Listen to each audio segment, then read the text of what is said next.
ಜಿಲ್ಲುತ್ತಲಿ ನಗೆಯದ ಜಿಲ್ಲುತ್ತಲಿ ನಗೆಯದ ಜಿಲ್ಲುತ್ತಲಿ ಚಂದದಿಂದ ಕಣಿದಂಡವ ಬಿಡಿಯುತ್ತಲಿ ಸುಮಗಳ ಮುಡಿಯುತ್ತಲಿ ಸುಮಗಳ ಮುಡಿಯುತ್ತಲಿ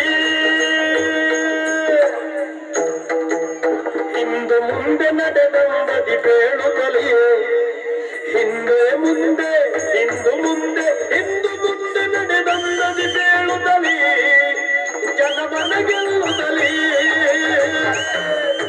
ಬಂದಳಾಗ ಕೊರವಂಜಿಯು ಕುಣಿಯುತ್ತಲಿ ಕೊರವಂಜಿಯು ಕುಣಿಯುತ್ತಲಿ. ಓ ಅಣ್ಣ, ಓ ಅಕ್ಕ, ನಾನು ಕಣಿ ಹೇಳುವವಳು ಕೊರವಂಜಿ. ಹಿಂದಾದದ್ದನ್ನು ಹೇಳ್ತೇನೆ, ಮುಂದಾಗುವುದನ್ನು ಹೇಳ್ತೇನೆ, ನಡೆಯಬಹುದಾದದ್ದನ್ನು ಅಂತೆಯೇ ಹೇಳ್ತೇನೆ. ಯಾವುದೇ ರೀತಿ ಭವಿಷ್ಯ ಹೇಳುವಂತ ಯೋಗ್ಯತೆ ಉಂಟು, ಆದ್ರೆ ನಮ್ಮ ಭವಿಷ್ಯವೇ ಅಂತದ್ದು ಅಂತ ನಮ್ಗೆ ಗೊತ್ತಿಲ್ಲ ಈಗ. ಅಲ್ಲ, ಓ ಯಾವ ಊರೈತೆ ನಿನಗೆ? ನಾನೀಗ ಬಿಟ್ಟು ಬಂದದ್ದೇ ಊರು. ಹೌದಾ? ಇದು ನಮಸ್ಕಾರ ಭಾಗವತ್ರೆ. ನಮಸ್ಕಾರ ನಮಸ್ಕಾರ. ನಮಗೀಗ ಎಷ್ಟು ಬೊಬ್ಬೆ ಹಾಕಿದ್ರು ನಮ್ಮ ಹತ್ರ ಕೇಳಲಿಕ್ಕೆ ಬರುವವರು ಇಲ್ಲ ನೋಡಿ, ಆ ಪರಿಸ್ಥಿತಿ ಇದೆ. ಹಾಗೆ ನೋಡಿದ್ರೆ ನಿಮ್ ಬಗ್ಗೆ ಏನಾದ್ರೂ ಹೇಳೋಣವೇ? ನೋಡುವ, ನೀವು ಏನಂದ್ರಿ? ಕಣಿ ಹೇಳುವವಳು, ಆದ್ರೆ ನಾವು ಹೇಳುವುದಿಲ್ಲ, ನಮ್ಮ ಕಣಿ ಹೇಳುವುದು. ನೀ ಹೇಳು. ಭವಿಷ್ಯ ನಾನು ಹೇಳುವುದು ಅಂತ ಹೇಳಲಿಕ್ಕಿಲ್ಲ, ದುರಂಕಾರ ಆದೀತು. ಕಣಿ ಹೇಳುವವರು ಕಣಿಯೇ ಹೇಳುವುದು. ಹಾಗಿದ್ರೆ ನಮ್ಮ ಭವಿಷ್ಯದ ಬಗ್ಗೆ ನಿಮ್ ಕಣಿ ಏನು ಹೇಳ್ತದೆ ನೋಡು. ನಿಮಗೆ ಯಾವ ತೊಂದ್ರೆಯೂ ಇಲ್ಲ. ಒಂದೇ ಮಾತಿನಲ್ಲಿ ಹೇಳಬೇಕು ಅಂತ ಆದ್ರೆ ಪಾಪ ಈ ವರ್ಷ ನಿಮ್ಮ ಸಾಲಿನಲ್ಲಿ ಇದ್ದವರೆಲ್ಲ 9 ತಿಂಗಳು ಮನೆಯಲ್ಲಿ ಕೂತ್ಕೊಂಡ್ರು ಬಿಟ್ಟರೆ ಮಾಡಿದ್ರಿ ಅಂತದ್ದು ಇಲ್ಲ. ನೀವು ಇಂಥ ಪರಿಸ್ಥಿತಿಯಲ್ಲಿ 9 ದಿವಸವೂ ಮನೆಯಲ್ಲಿ ಇಲ್ಲ. ನೀವು ತಂಡ ತಕೊಂಡು ಹೋಗ್ಲಿಕ್ಕೆ ಅವಕಾಶ ಇಲ್ಲದೆ ಹೋದ್ರು ಪಾಪ ತಂಡದವ್ರ ಮನೆಯಲ್ಲಿ ಕೂತ್ರು ನಿಮ್ಗೆ ಅನುಕೂಲ ಆಯ್ತು. ಯಾಕೆಂದ್ರೆ ತಂಡ ಇಲ್ಲ, ನಿಮ್ದು ಹಿಮ್ಮೇಳ ವೈಭವ 3 ಜನ, ಅದೆಲ್ಲ ಶುರುವಾಯ್ತು. ನಿಮ್ಗೆ ಅನುಕೂಲ ಆದದ್ದೇ ಅದು. ನಿಮ್ಮ ಅದೃಷ್ಟದ ಮುಂದೆ ಅದೃಷ್ಟವೇ ಇಲ್ಲ. ನಾನು ಒಂದೇ ಮಾತನ್ನ ಹೇಳ್ತೇನೆ. ಮತ್ತೆ ಮೊದಲಾದ್ರೂ ಕಡಿಮೆ ತಗೊಳ್ತಿದ್ರಿ, ಈ ಸಂದರ್ಭದಲ್ಲೇ ಅದಕ್ಕಿಂತಲೂ ಹೆಚ್ಚಿಗೆನೇ ತಗೊಬಂದ್ರಿ ನೀವು. ಮೊದಲು ಹೋದ್ರೆ ತರುವುದು ಎಷ್ಟು ಹೇಳೋದಕ್ಕಿಂತಲೂ ಈ ಸಂದರ್ಭ ಮತ್ತೊಂದು 2-3 ಸಾವಿರ ಹೆಚ್ಚಿಗೆನೇ ತಗೊಂಡ್ರಿ ಬಿಟ್ರೆ ನೀವು ಕಡಿಮೆ ತಗೊಳ್ಳಿಲ್ಲ. ಅದು ಅನುಕೂಲ ಆಯ್ತು ನಿಮ್ಗೆ. ಯಾಕೆಂದ್ರೆ ತಂಡ ಕರೆಸಬೇಕಿದ್ರೆ ಮತ್ತೆ ಹೆಚ್ಚಾಗ್ತದೆ. ನಿಮ್ಗಷ್ಟೇ ಕೊಡುವಾಗ ಆಗ ಅವ್ರು ಲೆಕ್ಕ ಹಾಕುವುದಿಲ್ಲ. ನೀವು ಪಾಪ ಮೊದ್ಲೆಗಾರ ಚಂಡೆ ಎಲ್ಲ ಸೇರಿಸ್ಕೊಂಡು ಹೋಗಿ ಅವರಿಗೆಲ್ಲ ಇಷ್ಟಿಷ್ಟು ಅಂತ ಹೇಳಿ ನೀವಿಷ್ಟು ತಗೊಂಡು ಕ್ರಮ ಹಾಗೆ. ಸ್ವಾಮಿ, ಅದರಲ್ಲೂ ನಿಮ್ಗೆ ಒಂದು ಒಳ್ಳೆ ಸುದ್ದಿ ಕೇಳಿದ್ನಪ್ಪ ನಾನು. ಅದು ಏನೋ ಪುತ್ರೋತ್ಸವ. ಮಗ ಹುಟ್ಟಿದ್ದಾನೆ ಅಲ್ಲ, ಅವನು ಅದೃಷ್ಟವಂತನೇ ನೋಡಿ. ಇಂಥ ಸಂದರ್ಭದಲ್ಲೂ ಅವನು ಹುಟ್ಟಿದಾಗ ಅಪ್ಪನಿಗೆ ಸಂಪಾದನೆ ಆಯ್ತು ಅಂತ ಆದ್ರೆ ಅದೃಷ್ಟ ಹಿಡ್ಕೊಂಡೇ ಬಂದಿದ್ದೆ ಬಿಟ್ಟರೆ ಬಿಟ್ಟರೆ ಎಲ್ಲ ದೇವರ ಅನುಗ್ರಹ. ಅಲ್ಲಲ್ಲ, ಇಲ್ಲಿ ನಮ್ಮ ಆಕ್ಷೇಪವೇ ಇಲ್ಲ. ಈಗ ನಮ್ಮ ಪರಿಸ್ಥಿತಿ ಗಂಭೀರ. ಎಂತಾಯ್ತು? ನಮ್ದು ಮನೆ ಬಾಗಿಲು ಹೋದ್ರೆ ಹತ್ತು ತಗೊಳ್ಳುದಿಲ್ಲ, ಆ ಪರಿಸ್ಥಿತಿ. ಹಾಗಾಗಿ ನಾವು ಬೊಬ್ಬೆ ಹಾಕುವುದೇ ಬಿಟ್ಟರೆ ಜನ ಬರುವುದಿಲ್ಲ. ಹಾಗಂತ ಮನೆಗೆ ಹೋಗಿ ಕಣಿ ಹೇಳ್ಬೇಕು, ಏನೋ ಮಾಡ್ಬೇಕು ಸಾಧ್ಯ ಅಂತ ಬಂದದ್ದ.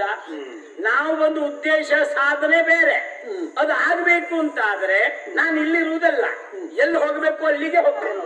ಬಂದಳಾಗ ಬರವಂಜಿಯು ಕುಣಿಯುತ್ತಲಿಯೇ ನಗೆಯದ ಜಂಗುತ್ತಲಿಯೇ ಬಂದಳಾಗ ಬರವಂಜಿಯು ಕುಣಿಯುತ್ತಲಿಯೇ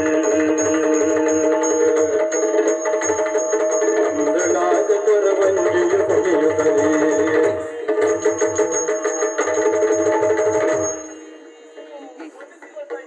ಒಳ್ಳೇದಾಗ್ಲಮ್ಮ. ಮುಖವನ್ನು ನೋಡುವಾಗ ಇವರಿಗೆ ಇದು ಹೊಸ ಮುಖ ಎನ್ನುವ ಹಾಗೆ ಅನಿಸ್ತಾ ಉಂಟು ಅಲ್ವಾ? ಹೌದಪ್ಪ. ಇದು ನಿನಗೆ ನನ್ನ ಮುಖ ಹೊಸ್ತು ಹೊಸ್ತು, ಹಾಗಂತ ಕೆಲವರಿಗೆಲ್ಲ ನಮ್ದು ಹಾಕ್ತು. ಹೌದಾ? ನೋಡುವಷ್ಟು ಇದ್ದಾರೆ. ಹೌದಾ? ನೀನು ಹೊಸದಾಗಿ ನೋಡೋದ್ರಿಂದ ನಿನಗೆ ಹಾಗೆ ಅನಿಸ್ತು. ಹೌದಾ? ಹಾ. ಆದ್ರೆ ನೀವು ನೋಡುವಾಗ ಆಶ್ಚರ್ಯ. ಯಾಕೆ? ಹೊಸ ರೀತಿಯ ವೇಷಭೂಷಣ. ಹೌದಪ್ಪ. ವೇಷಭೂಷಣ. ಹೌದೌದು. ಎಂತ ನನ್ನ ನೋಡಿದ್ರೆ ವೇಷ ಮಾಡ್ಬೇಕಂತ? ಅಲ್ಲ, ಅದು ಹಾಗೆ ಹೇಳಿದ್ದಲ್ಲ. ಅದೇ ಹೌದು ಅಂತ ಆದ್ರೆ ನಿಂದೆಂತದ್ದು? ಎಂತದ್ದು? ಅದೇ ಅದೇ ಹಾಗೆ ಹೇಳುದು. ಅಲ್ಲಲ್ಲ, ನೀ ನನ್ನದ್ದು ಹೊಸ ವೇಷಭೂಷಣ ಅಂತ ಆದ್ರೆ ನಿನ್ನದ್ದು ಎಂತದ್ದು? ಈ ನಾಡಿನಲ್ಲಿ ಇಂಥ ವಿನ್ಯಾಸ ನೋಡ್ಲಿಲ್ಲ ಎನ್ನುವ ಹೇಳಿ. ಹಾಗೆ. ಹೌದು, ಅದು ನೀನು. ಈಗ ನನ್ನ ಸಾಲಿನವ್ರು ಇಲ್ಲಿ ಬಂದಿದ್ರ? ಇಲ್ಲ, ಯಾರು ಬರ್ಲಿಲ್ಲ. ಬರ್ಲಿಲ್ಲ. ಇಲ್ಲಪ್ಪ. ಕರವಂಜಿ ನೋಡಿದ್ದೀಯಾ? ನೀ ಕರ್ಗುಂಜಿ. ತಿನ್ನು. ಈಗ ಅದೇ ಒಳ್ಳೆ ಅದು ನೀ ಹೇಳಿದ್ದು. ಮತ್ತೆ ಅವರಿಗೊಂದು ಕೊಡ್ಬೇಡ, ಸ್ವರ ಹೋದ್ರು ನೀವು ಒಬ್ಬರೇ ತಿನ್ನು. ಯಾಕೆಂದ್ರೆ ನಿನ್ನ ಸ್ವರ ಹೋಗೋ ಪ್ರಶ್ನೆ ಇಲ್ಲ, ತಿನ್ನು. ಅದು ಹೋಗುದಿಲ್ಲ ಅಂತ ಹೇಳುದು. ಹಾ. ಹಾಗಲ್ಲ. ಹಾ. ನೀ ಹೇಳಿದ್ದು ಹಾ, ಕೊರವಂಜಿ. ರವಂಜಿ. ಹಾ ಹಾ ಹಾ, ಕಣಿ ಹೇಳುವವಳು. ಹೌದು. ನೀನು ಕಣಿ ಹೇಳುವವಳ? ಹಾ. ನಿನ್ನ ಹೆಸರು? ನನ್ನ ಹೆಸರು ವಿಶಾಲಾಕ್ಷಿ. ಎಷ್ಟು ವಿಶಾಲ ಉಂಟು ಮನಸ್ಸು, ಹೃದಯ ಎಲ್ಲ ಹಾಗೆ. ಅಲ್ವಾ? ಆಗಿರುವಾಗ ನಿನ್ನ ಒಂದು ಮಾತುಂಟು ನನ್ನದು. ಕೇಳಮ್ಮ ಏನು ಓ ಅಂತ. ವಿಶಾಲಾಕ್ಷಿ. ರಥದೊಡಿರುವ ರಾಜ ಕುವರಿ ಕಣಿಯ ಬೇಳೆ ಕೊರವಂಜಿ. ಹಾ, ಓ ವಿಶಾಲಾಕ್ಷಿ. ಏನೇ ನಿನ್ನ ನೋಡುವಾಗ ನನಗೆ ಸಂತೋಷ ಆಗುದು. ಆಗ್ಲಿ, ಹೌದಾ? ನಿನಗಾದ್ರೂ ಆಯ್ತಲ್ಲ. ಹೌದು. ಹಾ. ಯಾಕಂತ ಹೇಳಿದ್ರೆ ಹಾ, ನಾಡಿದು ವೀರಪುರ. ನಾಡಿದು ವೀರಪುರ. ಹಾ ಹಾ ಹಾ ಇದನ್ನ ಆಳುವಂತ ಅಧಿಕಾರಿ ಹಾ, ವೀರ್ಯಚಂದ್ರ. ವೀರ್ಯಚಂದ್ರ. ಹೌದು. ಹಾ ಹಾ, ರಾಜನಿಗೊಬ್ಬಳು ಮಗಳು ಇದ್ದಾಳೆ, ಹೌದಾ? ರಾಜಕುಮಾರಿ. ಅವಳ ಹೆಸರು ವೀರೆ. ಎಂತದ್ದು? ಅಡ್ಡಿಲ್ಲ, ಎಲ್ಲ ಸಾಮ್ಯತೆ ಉಂಟು. ಅಲ್ವಾ? ಹೌದು, ಒಂದಕ್ಕೊಂದು ಹೊಂದಾಣಿಕೆ ಉಂಟು. ನನ್ನ ಗೆಳತಿ. ಹಾ, ಅವಳಿಗೆ ನಾನು ಗೆಳತಿ. ಹುಡುಗಿ ನೀನ್ ಗೆಳತಿ, ಹೆಸರು? ನೀ ಸೂರ್ಯ. ಅಲ್ಲ, ಒಂದಕ್ಕೊಂದು ಸಾಮ್ಯತೆ ಇದ್ರೆ ಹಾ. ಅವ್ರು ವೀರ್ಯ ಅಂತಾರೆ, ನೀ ಸೂರ್ಯ. ಹಾಗಲ್ಲ. ಹಾ. ನನ್ನ ಹೆಸರು ಹಾ. ಕಮಲಿ ಎನ್ನುವ ಹಾಗೆ. ಕಮಲಿ. ಕಮಲಿ. ಹಾ, ಹಾ. ನೋಡಿದವರೆಲ್ಲ ಹೇಳುದು ಹಾ. ಕಮಲಿ ಕಮಲಿ ಕಮಲಿ ಎನ್ನುವ ಹಾಗೆ ಅರಳಿದ್ದಂತೂ ಹೌದು, ಮುಖದಲ್ಲಿ ಯಾವ ಭಾಗ ಅಂತ ಬೇಕು. ಅಲ್ವಾ? ಹಾ. ಅದೇನೇ ಇರಲಿ, ಹಾ ಹಾ, ಅವಳಿಗೆ ಪ್ರಾಣ ಸ್ನೇಹಿತೆ ನಾನು. ಹಾ. ಹೀಗಿರುವಾಗ ಅವಳದೊಂದು ವಿಶೇಷತೆ ಉಂಟು. ಏನು? ಅವಳಿಗೆ ಒಂದು ವ್ರತದಲ್ಲಿದ್ದಾಳೆ. ವ್ರತವ? ವ್ರತ ವ್ರತ. ಮದುವೆ ಆಗಿದೆಯಾ? ಮದುವೆ ಆಗ್ಲಿಲ್ಲ. ಅವಳದ್ದು ವ್ರತವ? ಹೌದು. ಏನು? ಕಿಮಿಚ್ಚಿಕ ವ್ರತ. ಎಂತದ್ದು? ಕಿಮಿಚ್ಚಿಕ. ಭಾಗವತ ಇದೆ ಅಂತ ಕಿವಿ ಚುಚ್ಚಿದೆ. ನಿಮ್ಗದೇ ತಲೆಗೆ ಹೋಗ್ತದೆ, ಬೇರೆ ಹೋಗುದಿಲ್ಲ. ಹಾ. ಯಾಕೆಂದ್ರೆ ಮೊದಲು ಅಪ್ಪ ಹೋಗಿ ಚುಚ್ಚಿದ್ರೆ ನೀವು ನೋಡಿದ್ರಲ್ಲ, ಅದಕ್ಕೆ ಕಿವಿ ಚುಚ್ಚುದೇ ಬಂತು ನಿಮ್ಮ ಬಾಯಲ್ಲಿ. ಸೂರ್ಯನ ಹೊಂದಾಣಿಕೆ ನೋಡಿ. ಅದು ಎಲ್ಲ ಚುಚ್ಚಿಕೊಂಡವರೇ ಅವರು. ಹಾ ಅಲ್ವಾ? ಹಾ, ಅಲ್ಲೂ ಒಂದು ಸಮವಸ್ತ್ರ ಇದ್ದ ಹಾಗೆ ಅವ್ರದ್ದು ಎಲ್ಲ ವ್ಯವಸ್ಥೆ ಹಾಗೆ ಹೊಂದಾಣಿಕೆ ಉಂಟು ಅವ್ರದ್ದು. ಹೌದು ಹೌದು. ಕಿಮಿಚುಚ್ಚು ವ್ರತ ಅಂತ ಹೇಳಿದಲ್ಲ, ಹಾ. ಕಿಮಿಚ್ಚಿಕ ವ್ರತ. ಕಿಮಿಚ್ಚಿಕ. ಹೌದಪ್ಪ. ಹಾಗಂತ ಹಾ. ಹೇಳಿದ್ರೆ ಹಾ. ಆ ವ್ರತದಲ್ಲಿ ಕುಳಿತಂತ ಆ ಸಂದರ್ಭ. ವ್ರತದ ಹೆಸರು ಹೇಳುವುದಕ್ಕಿಂತಲೂ ಬರ್ತೋರಿಸುವುದೇ ಆಗಲಿಲ್ಲ. ಅದು ಹಿಂದೆ ಮುಂದೆ ಮಾಡಿದ್ರು ಚಿಕ್ಕ ಕಿವಿ ಅಂತ. ಸ್ವಲ್ಪ ಹೆಚ್ಚು ಕಡಿಮೆ ಆಗ್ತದೆ. ಅಲ್ವಾ? ಹಾ ಹಾ ಹಾ. ಆ ವ್ರತದ ನಿಯಮ ಹೇಗೆ ಕೇಳಿದ್ರೆ, ಏನು? ಆ ವ್ರತದಲ್ಲಿ ಕುಳಿತಂತಹ ಸಂದರ್ಭ ಹಾ. ಅವಳ ಬಳಿಗೆ ಬಂದು ಯಾರು ಏನೇ ಕೇಳಿದ್ರು ಹಾ. ಅವಳು ಇಲ್ಲ ಎನ್ನುವಾಗ ಹೇಳುವುದಿಲ್ಲ. ಓಹೋ, ಏನೇ ಕೇಳಿದ್ರು ಕೊಡ್ತಾಳೆ.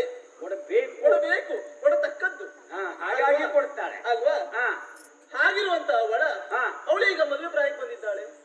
ಪ್ರಾಯಕ್ಕೆ ಬಂದದ್ದು. ಹೌದಪ್ಪ. ಹೌದು. ಅದೇ ನಿನ್ನಲ್ಲಿ ಕಣಿಯ ಕೇಳಬೇಕಾದ್ದು ಅದೇ ವಿಚಾರ. ಅವಳು ವಿಷಯದಲ್ಲ. ಹೌದಪ್ಪ. ಏನಂತ? ಅವಳು ಯಾರನ್ನು ಮದುವೆ ಆಗ್ತಾಳೆ. ಹಾ. ಮದುವೆ ಆಗುವ ಹುಡುಗ ಎಲ್ಲಿದ್ದಾನೆ, ಹಾ. ನೋಡುವುದಕ್ಕೆ ಹೇಗಿದ್ದಾನೆ, ಯಾವ ಉದ್ಯೋಗದಲ್ಲಿ ಇದ್ದ? ಯಾವ ಉದ್ಯೋಗದಲ್ಲಿ ಇರ್ತಾನೆ, ಈಗೆಲ್ಲ ಹೆಣ್ಮಕ್ಳು ಮದುವೆ ಆಗೋರು ಕೇಳುದು ಮೊದಲು ಅದು. ಎಷ್ಟು ಸಂಬಳ ತಗೊಂಡ, ಹಾ, ಸಂಬಳ ಎಷ್ಟಾಗಂತ ಅಲ್ವಾ? ಎಷ್ಟು ಹಾಳು ಮಾಡ್ತಂತ ಯಾರು ಕೇಳುದು. ಸಂಬಳ ಎಷ್ಟು ಅವನಿಗೆ ಅಂದ್ರೆ ಎಷ್ಟು ಸಂಬಳ ಬಂದ್ರೆ ಹಾಳು ಮಾಡುದೇ ಮತ್ತೆ. ಸಂಪಾದನೆ ಈಗ ಅದಕ್ಕಿಂತ ನಿಜವಾಗಿ ಕೇಳ್ಬೇಕಂತ ಏನು ಗೊತ್ತಾ? ಏನು? ಅವ ದುಡಿಯುವುದು ಎಷ್ಟು ಹೇಳುವುದಕ್ಕಿಂತ ಉಳಿಸುವುದು ಎಷ್ಟು ಅಂತ ಕೇಳ್ಬೇಕು. ಅಲ್ವಾ? ಅದನ್ನ ಯಾರು ಕೇಳುವುದಿಲ್ಲ. ಹಾ. ನೀನ್ ಹೇಳಿದಾಗೆ ಸಂಬಳ ಎಷ್ಟು ಉಂಟು, ಹಾ. ಹಾ. ನೋಡುವುದಕ್ಕೆ ಹೇಗಿದ್ದಾನೆ, ಹಾ. ಯಾವಾಗ ಬರ್ತಾನೆ, ಹಾ. ಯಾವಾಗ ಅವನು ಮದುವೆ ಆಗ್ತಾನೆ, ಹಾ. ಅವಳ ಮದುವೆ ವಿಚಾರದ ಕುರಿತಾಗಿ ಕಣಿ ಹೇಳ್ತೀಯ. ಇಲ್ಲಿ ಬಾರಿ ಇಲ್ಲಿ. ನಿನ್ನ ಗೆಳತಿ ಯಾರು ಅಂದೆ? ವೀರೆ ವೀರೆ ವೀರೆ. ವೀರೆ. ಗೆಳತಿ ಹೌದು. ರಾಜಕುಮಾರಿ. ರಾಜಕುಮಾರಿ. ಕೆಲಸಕ್ಕೆ ಇದ್ದವ್ರು ಮದುವೆ ಆಗ್ತಲ್ಲ, ಸಂಬಳ ಸುದ್ದಿ ಮಾತಾಡ್ತದೆ. ಹಾಗೆ. ಹಾ, ಹಾಗಿದ್ರೆ ರಾಜಕುಮಾರಿಯಾಗಿ ಹಾ. ಇನ್ನೊಬ್ರಿಗೆಲ್ಲ ಸಂಬಳ ಕೊಡುವವನು ಮದುವೆ ಆಗ್ಬೇಕು. ಅಲ್ವಾ? ಈ ಲೋಕಾರೂಢಿ ಮಾತು ಬೇರೆ, ಹಾ. ಅರಸೊತ್ತಿಗೆಯ ಮಾತು ಬೇರೆ. ಬೇರೆ. ಅವಳದ್ದು ಹಾಗೆ. ಹಾಗೆ. ಅಂದ್ರೆ ಅವ್ರು ಎಂತವ್ರನ್ನ ಮದುವೆ ಆಗ್ತಾರೆ, ಹಾ. ಒಳ್ಳೆ ಗಂಡ ಸಿಗ್ತಾನ ಸಿಗ್ತಾನ? ಎನ್ನುವುದು ನಿನಗೆ ಕುತೂಹಲ. ಹೌದು. ಅದೇ ನಿನ್ನ ಬಗ್ಗೆ ಅಂತದ್ದು ಇಲ್ಲ. ಅಲ್ಲ, ಅವಳ ಬಗ್ಗೆ ಹೇಳಿದ್ಮೇಲೆ ನನ್ನ ಬಗ್ಗೆ ಮತ್ತೆ ಕೇಳ್ತೇನಂತೆ. ಹೌದಾ? ಹೌದು. ನಿನ್ನ ಬಗ್ಗೆ ಉಂಟಾ? ಹೌದಪ್ಪ. ಹಾ? ಹಾ. ಹಾಗಿದ್ರೆ ಕೇಳು. ಅಂಬುಜಮುಖಿ ಕೇಳೆ ಅಂಬುಜಮುಖಿ ಕೇಳೆ ಕಣಿಯಿದ ನಂಬು ಚಿಗುರಬಾಲೆ ಕಣಿಯಿದ ನಂಬು ಚಿಗುರಬಾಲೆ ಚಿಗುರಬಾಲೆ ಚಿಗುರಬಾಲೆ ತುಂಬು ಮೊಗದ ಸಿರಿ ಮೀಸೆಯ ನಳಿದೆಯ ತುಂಬು ಮೊಗದ ಸಿರಿ ಮೀಸೆಯ ನಳಿದೆಯ ರಂಬೆಯ ನಿಪನಟ ಶೇಖರನೊಲಿಯುವ ರಂಬೆಯ ನಿಪನಟ ಶೇಖರನೊಲಿಯುವ ನಟಶೇಖರ ನಟಶೇಖರ ನಟಶೇಖರನೊಲಿಯುವ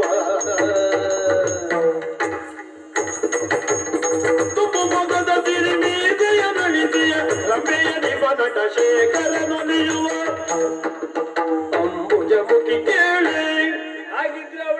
ಗಂಡ ಸಿಗ್ತಾನೆ ಅಂತ ಹೇಳಲ್ವಾ? ಹೌದು. ಹುಣ್ಣಿಮೆಯ ಚಂದ್ರನಂತ ಬಣ್ಣ ಉಳ್ಳಂತವ, ಅಂತ ಬಣ್ಣ. ಯೋಗ್ಯತೆಯಲ್ಲಿ ಎಲ್ಲ ಮಾತಿಲ್ಲ.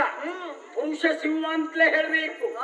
ಇನ್ನು ಹೇಳ್ಬೇಕು ಅಂತ ಹೇಳಿದ್ರೆ ಬಲಿಷ್ಠ ಗಂಡ ಸಿಗ್ತಾನೆ. ಬಲಿಷ್ಠ, ಯಾವ ಮಾತಿಲ್ಲ, ಆರೋಗ್ಯದಲ್ಲಿ ಯಾವ ಕುಂದು ಕೊರತೆ ಇಲ್ಲದೆ ಹೋದವ. ಹೌದಾ? ಹಾ, ಅವಳನ್ನು ಸಂಪ್ರೀತರಾಗಿ ಇಟ್ಟುಕೊಳ್ಳುವಂತ ಯೋಗ್ಯತೆ ಇದ್ದವ, ಮನದನ್ನೆಯನ್ನಾಗಿ ಮಾಡಿಕೊಂಡು ನೆಮ್ಮದಿ ಜೀವನ ಸಾಗಿಸುವುದಕ್ಕೆ ಅವಕಾಶ ಮಾಡಿಕೊಡುವವ, ಕೈ ಹಿಡಿದವಳ ಮನಸ್ಥಿತಿ ಎಂತದ್ದು ಅಂತ ಅರ್ಥ ಮಾಡಿಕೊಂಡು ನಡೆಯುವ ಗಂಡ. ಹೌದಾ? ಎಲ್ಲರಿಗೂ ಸಿಗ್ಲಿಕ್ಕಿಲ್ಲ ಅಲ್ವಾ? ಅಂತ ಗಂಡ ಅವಳಿಗೆ ಸಿಗ್ತಾನೆ. ಹೌದಾ? ಇದು ನಾನು ಹೇಳಿದ್ದಲ್ಲ, ಮತ್ತೆ ಕಣಿ ಹೇಳಿದ ಮಾತು. ಹೌದಾ? ಯಾವ ಕಾರಣಕ್ಕೂ ಸುಳ್ಳಾಗ್ಲಿಕ್ಕಿಲ್ಲ. ನಮ್ಮ ಸ್ವಂತದ್ದಾದ್ರೂ ಕೆಲವು ಸಲ ಸುಳ್ಳಾಗುದುಂಟು, ಅದು ಸುಳ್ಳಾಗು ಪ್ರಶ್ನೆ ಇಲ್ಲ. ಹೌದಾ? ಅಂತವ್ ಸಿಕ್ಕೇ ಸಿಗ್ತಾನೆ. ಸಿಗ್ತಾನೆ. ಇದು ನನ್ನ ಮಿತ್ರ ಕುರಿತಾಗಿ ಹೇಳಿದ್ದಾಯ್ತು. ಈಗ ನನಗೂ ಒಂದು ಕಣಿ ಕೇಳ್ಬೇಕೇನೋ ಆಸೆ ಆಗ್ತಾ ಉಂಟು. ಹೌದು. ಏನು ತಯಾರಿ ಮಾಡ್ಕೊಂಡಾಗ ಉಂಟಲ್ಲ ಕಣಿ ಹಾಕಿ ಕೇಳುದಾ? ಅದು ಕಣಿ ಕೆಲವೊಂದು ರೀತಿ ಮುಖ ನೋಡಿ ಹೇಳುವುದು, ಕೈ ನೋಡಿ ಹೇಳುವುದು. ನಾನಿಂದ ಕೈ ನೋಡೇ ಹೇಳ್ತೇನೆ. ಹೌದಾ? ಹೌದು, ಕೈ ನೋಡಿ ಹೇಳುವುದೇ ಒಳ್ಳೆ. ನನಗೂ ಒಂದು ಮದುವೆ ಆಗ್ಬೇಕು ಅಂತ ಆಸೆ. ಅಲ್ಲ, ಒಂದೇ ಆಗು ಸಾಕು, ಒಂದು ಸಾಕು. ಹಾಗಂತ ಹೆಣ್ಣು ಎರಡು ಮದುವೆ ಆಗಬಾರ್ದು ಅಂತಿಲ್ಲ. ಇಂಥ ಸಂದರ್ಭದಲ್ಲಿ ಮದುವೆ ಆಗಬಹುದು ಅಂತುಂಟು. ಕೈ ಹಿಡಿದವ ತೀರಾ ರೋಗಿಷ್ಠನಾದ್ರೆ, ಅವನಿಗೆ ಮತ್ತೆ ಪುರುಷತ್ವ ಇಲ್ಲದೆ ಹೋದ್ರೆ ಕೆಲವೊಂದು ಕಾರಣಗಳುಂಟು. ಅವಳು ವಿಧುವೆ ಆದ್ರೆ, ವಿಧುವೆ ಯಾವಾಗ ಯೌವನದಲ್ಲೇ, ಹೀಗೆ ಕೆಲವೊಂದು ಸಂದರ್ಭದಲ್ಲಿ ಮದುವೆ ಆಗಬಹುದು ಅಂತುಂಟು. ನೀನದು ಬಯಸಬೇಡ. ಯಾರು? ನಾನು ಅಂತದ್ದೆಲ್ಲ ಬಯಸುದು. ಒಂದೇ ಸಾಕು, ಮತ್ತೊಂದನ್ನು ಬಯಸಬೇಡ. ಇಲ್ಲಪ್ಪ, ಈಗ ನನ್ನ ಕುರಿತಾಗಿ ಒಂದು ಕಣಿ ಹೇಳ್ಬೇಕು. ಮದುವೆ ಆಗೋ ಹುಡುಗ ಎಲ್ಲಿದ್ದಾನೆ, ನೋಡುವುದಕ್ಕೆ ಹೇಗಿದ್ದಾನೆ, ಯಾವಾಗ ಬರ್ತಾನೆ, ಯಾವಾಗ ನನ್ ಕರ್ಕೊಂಡು ನಿನಗೆ ಕಾಲ ಕೂಡಿ ಬಂದಾಗ ಅವನು ಬರ್ತಾನೆ. ಮದುವೆಗೆ ಕಾಲ ಕೂಡಿ ಬಂದಾಗ ಅವ ಒಂದೇ ಬರ್ತಾನೆ. ಹಾಗೆ ಹೇಳ್ಬೇಡ. ಇದೇನೆ ಎಂತದ್ದು? ರೇಖೆಯೇ ಕಾಣೋದಿಲ್ಲ. ಕಾಣುವುದಿಲ್ವಾ? ಭಾರಿ ಕೆಲಸ ಮಾಡ್ತೀಯ. ಹೌದು, ಪಾತ್ರೆ ಬೆಳಗುವುದು, ಬಟ್ಟೆ ಒಗೆಯುವುದು, ಹೌದೌದು, ಮತ್ತೆ ಕಸ ಗುಡಿಸುವುದು, ಎಷ್ಟು ಕೆಲಸ ಇರ್ತದೆ. ರೇಖೆ ಇರುವುದಿಲ್ಲ ಹೆಚ್ಚಾಗಿ. ನಿನ್ನ ಕೈ ನೋಡಿದಾಗ ಗೊತ್ತಾಗ್ತಾನೆ. ಅದೇನು ಒತ್ತಿ ಹೇಳುವುದು? ಹಾಗಲ್ಲ, ಎಷ್ಟು ಹೆಣ್ಮಕ್ಕಳು ಸುಖದ ಸುಪ್ಪತ್ತಿಗೆಯಲ್ಲಿ ಎಲ್ಲ ಮುಟ್ಟಿದ್ರೆ ಸೆಳೆದು ಹೋಗ್ತದೆ ಎನ್ನುವ ಕಲ್ಪನೆಯಲ್ಲಿರುವವರು ಅಲ್ವಾ? ಹಾಗಲ್ಲ, ನೀನ್ ಕಷ್ಟಪಟ್ಟವಳು ಅಂತ ನನ್ಗೆ ಗೊತ್ತಾಯ್ತು. ನನ್ನ ಕಷ್ಟ ಯಾರಿಗೆ ಹೇಳುವುದು? ಯಾರಿಗೂ ಹೇಳುವುದು ಅಲ್ಲ, ನಿನ್ನನ್ನೇ ಹೇಳುವುದು. ಇನ್ನೂ ಒಂದು ಹೇಳುದು ನಾನು. ಎಂತದ್ದು? ಈಗ ನಿನ್ನನ್ನು ಮದುವೆ ಆಗುವ ಎಂತವ ಜನಪ್ರಿಯ. ಜನಪ್ರಿಯ, ಬಹಳ ಜನರ ಮೆಚ್ಚುಗೆಯನ್ನು ಪಡೆದವ. ಅಷ್ಟು ಪ್ರಚಾರದಲ್ಲ, ಎಲ್ಲವರಿಗೂ ಅಚ್ಚುಮೆಚ್ಚು. ಹೌದೇನೆ? ಅಂತಹ ಅದ್ಭುತ ಕಲಾವಿದನನ್ನು ಮದುವೆ ಆಗ್ತೀನಿ. ಅದು ಎಂತ ಕಲಾವಿದ? ಎಂತ ಕಲಾವಿದ? ಗಂಡಾಗಿ ಹುಟ್ಟಿ ಹೆಣ್ಣನ್ನೇ ನಾಚಿಸುವಂತ ಮನಮೋಹಕ ಸ್ತ್ರೀ ವೇಷಧಾರಿಯನ್ನೇ ಮದುವೆ ಆಗುದು ನೀನು. ಕಲಾವಿದ್ನ? ಏನು ನೀ ಕಲಾವಿದ ಅಂತ ಏನ್ ತಾತ್ಸಾರ ಮಾಡ್ತಿದ್ದಿ ನೀನು? ಕಲಾವಿದ ತಾತ್ಸಾರ ಮಾಡುದಂತ ಹೇಳಿದ್ರೆ ನಿನಗೊಂದು ಮಾತು ನೆನ್ಪಿಟ್ಕೋ. ಎಂತದ್ದು? ನಿನ್ನ ಗೆಳತಿ ಅರಸೊತ್ತಿಗಿಲಿದ್ದವ್ರನ್ನ ಮದುವೆ ಆಗ್ತೇನೆ ಅಂತ ಹೇಳಿದ್ದೇನೆ ನಾನು. ಹೌದು. ಹೌದಾ? ಅವ್ರ ಮೇಲಾದ್ರೂ ಜನಪ್ರಿಯತೆ ಇಲ್ಲದೆ ಇರಬಹುದು, ಆದ್ರೆ ಕಲಾವಿದರ ಮೇಲೆ ಹಾಗಲ್ಲ. ಯಾಕೆಂದ್ರೆ ಆಡಳಿತದಲ್ಲಿ ಜನರನ್ನು ತಿದ್ದಿ ಅಷ್ಟೊಂದು ಪ್ರೀತಿ ವಿಶ್ವಾಸದಲ್ಲಿ ತನ್ನ ಮಕ್ಕಳಂತೆ ನೋಡ್ಕೊಂಡ ಅರಸೊತ್ತಿಗೆ ಮೇಲೆ ಮಾತ್ರ ಅಭಿಮಾನ ಇರ್ತದೆ. ಎಲ್ಲಾದ್ರೂ ದೌರ್ಜನ್ಯ ಮಾಡ್ತಾರೆ ಅಂದ್ರೆ ಅಂತವ್ರ ಮೇಲೆ ಅಭಿಮಾನ ಇರುವುದಿಲ್ಲ. ಆದ್ರೆ ಕಲಾವಿದರು ಹಾಗಲ್ಲ. ಕಲಾವಿದರನ್ನು ಮದುವೆ ಆಗ್ಬೇಕು ಅಂತ ಆದ್ರೆ ಹೆಣ್ಮಕ್ಳಿಗೆ ಜನ್ಮ ಜನ್ಮಾಂತರದ ಪುಣ್ಯ. ಅಯ್ಯೋ, ನೀನೇ ಹೇಳ್ಕೊಂಡು ತಿರ್ಗಾಡ್ಬೇಕು. ಜನ್ಮ ಜನ್ಮದ ಪುಣ್ಯ. ನಿಜವಾಗಿ ಹೌದು. ಎಂತದ್ದು? ಈ ನೋಡು, ನಿನಗೊಂದು ಮೂಟೆ ಸಕ್ಕರೆ ತಂದು ಕೊಡ್ತೇನೆ ನಾನು. ಎಷ್ಟು ತಿಂತಿ? ಎಷ್ಟು ಸೇರ್ತದೋ ಅಷ್ಟು. ಒಂದಿಷ್ಟು ಸ್ವಲ್ಪ ಹೆಚ್ಚು. ಹೌದು. ಯಾವಾಗೂ ಸಕ್ಕರೆ ಚೀಲ ನಿನ್ ಬುಡದಲ್ಲೇ ಇಟ್ಟೆ ಅಂತ ಇಟ್ಕೋ, ತಿಂತೇ ಇರ್ತೀಯ. ಮತ್ತೆ ಸಕ್ಕರೆ ಕಾಯಿಲೆ ಬರ್ತದೆ. ಸಕ್ಕರೆ ಕಾಯಿಲೆ ಪ್ರಶ್ನೆವಿಲ್ಲ, ಅದು ಗ್ರಾಚಾರ ಕೆಟ್ಟವರಿಗೆ ಬರ್ಬೇಕು. ಎಲ್ಲವರಿಗೂ ಬರ್ತದೆ ಅಂತಲ್ಲ, ಜಾಡ್ಯ ಬರ್ತದೆ ಅಲ್ವಾ? ಅದು ಬೇಡ ಅಂತ ಅನಿಸ್ತದೆ. ಆದ್ರೆ ಕಲಾವಿದರ ಮದುವೆ ಆದ್ರೆ ಮನೆಗೆ ಬರುವುದೇ ಅಪರೂಪ. ಅದೇ ಹೇಳುವುದು, ಅದನ್ನೇ ಹೇಳಿದ್ದು. ಬೇಕು ಬೇಕು ಬೇಕು. ಹಾಗಲ್ವೇ? ರಾತ್ರಿ ಸಮಯದಲ್ಲಿ ಅವ್ರು ಮನೆಯಲ್ಲೇ ಇರುವುದಿಲ್ಲ. ಅವರು ನೀನು ತಿರುಗಾಟ ಅಂತ ಒಂದು ಚೀಲ ಹಾಕೊಂಡು ಹೋಗುದು. ರಾತ್ರಿ ಸಂದರ್ಭದಲ್ಲಿ ಮನೇಲಿ ಇರುವುದಿಲ್ಲ ಅಂತ ಬೇಸರ ಮಾಡ್ಕೋಬೇಡ. ಮತ್ತೆ ಹಾಗಂತ ಅವ್ರು ಇರುವುದೇ ಇಲ್ವಾ? ಮನೇಲಿ ಇರುವುದಿಲ್ಲ ಅಷ್ಟೇ. ಮನೆಯಲ್ಲಿ ಇರುವುದಿಲ್ಲ ಅಲ್ವಾ? ರಾತ್ರಿ ಸಂದರ್ಭ ಯಾಕೆ? ಹಗಲಾಗ್ಲಿಕ್ಕಿಲ್ವೇ? ಯಾವುದಕ್ಕೆ? ನಿಜವಾಗಿ ಕಲಾವಿದರು ಬಯಸ್ಬೇಕಾದದಕ್ಕೆ. ಯಾವುದು? ನೋಡು, ನಿದ್ರಾ ಆಹಾರ ಮೈಥುನ ಹಾ, ಈ ಮೂರು ಕ್ರಿಯೆ ಹೇಗೆ ಅಂತ ನಿನಗೆ ಪ್ರಾಯ ಪ್ರಬುದ್ಧರಾದ ನಿನ್ನ ನಾ ಹೇಳುದು ಬೇಡ. ಗೊತ್ತುಂಟು. ರಾತ್ರಿ ಕಣ್ಣು ಎಳೀತದೆ, ನಿದ್ದೆ ಮಾಡ್ಬೇಕು ಅಂತ ಅನಿಸ್ತದೆ. ಎಷ್ಟೋ ಸಲ ಪಾಪ ಹತ್ರ ಬಂದ್ರೆ ಸಿಟ್ಟು ಬರ್ತದೆ. ನಿಜವಾಗ ಕಲಾವಿದ್ರ ಕೈ ಇಡಬೇಕು. ಹಗಲಲ್ಲಿ ಚುರುಕಿದ್ದಾಗೆ ವ್ಯವಹಾರ ಆಗ್ತದೆ. ಹಾಗಲ್ಲ, ಹಾ. ಶ್ರೀವೇಶ್ದವ್ರು ಮದುವೆ ಆಗುದಂತ ಹೇಳ್ತಾ ಇದೆಯಲ್ಲ, ಹೌದು. ನನಗೆ ಮೀಸೆ ಗಡ್ಡ ಇದ್ದವ್ರು ಮದುವೆ ಆಗ್ಬೇಕಂತ ಆಸೆ. ಯಾವ್ದಾದ್ರು ಸನ್ಯಾಸಿ ನೋಡು. ಅವಾಗ ಬೇಡ ಅಂತಾನೆ ಸನ್ಯಾಸಿ ಆಗುದು. ಮತ್ತೆ ಮೀಸೆ ಕಟ್ಟ ಬಿಟ್ಟವ ಯಾಕೆ? ಅದೇ, ನಿನ್ನೆ ಚಂದ ಕಾಣುದಿಲ್ಲ. ಏನು ಸಾರ್ಥಕತೆ ಉಂಟು ಅದರಲ್ಲಿ? ನನ್ನ ಗೆಳತಿ ಹೇಳುವುದು, ಹಾ. ಚುಂಬಿಸುವಾಗ ಮೀಸೆ ಚುಚ್ಚಿದಾಗ ಹಾ. ಚುಂಬನದ ಸಿಹಿ ಎನ್ನುವುದು ಹೆಚ್ಚುತ್ತದೆ. ನೀವೊಂದು ಕೆಲಸ ಮಾಡಿ, ಎಲ್ಲಾದ್ರೂ ಒಂದು ಹುಡುಕುತ್ರಿ ಒಂದು ಹಿಡಿ ತಂದು ನಿಂತ್ಕ. ಚುಂಬಿಸಬೇಕು, ತೆಗೆದು ಮುಕ್ಕು ಚಿಕ್ಕ ಅಲ್ಲ. ಅವ್ರ ಹೇಳ ಹಿಡಿ ಸೂಡಿ ಆದ್ರೂ ಮತ್ತೆ ಎಂತದ್ದು ಹೋದಿಲ್ಲ. ಅದೆಲ್ಲ ಅನುಭವದಿಂದಲೇ ಬರಬೇಕು, ಬಿಟ್ರೆ ಹಾಗೆ ಹೇಳುವುದಲ್ಲ. ಕಲಾವಿದರ ಬಗ್ಗೆ ಅಲ್ವಾ? ನಿನ್ ಕೈ ಕೊಡು ನೋಡುವ. ಈ ಕೈ ಹಿಡಿದವ ಯಾರು? ಯಾರು? ನೀನು ಕೊರವಂಜಿ. ನಾನು ಕಲಾವಿದನೇ. ನಾನು ಯಾರು ಅಂತ ಗೊತ್ತಾಗ್ಲಿಲ್ಲ. ಪರವಂಜಿ ವೇಷ ವೇಷ? ನಾನೇ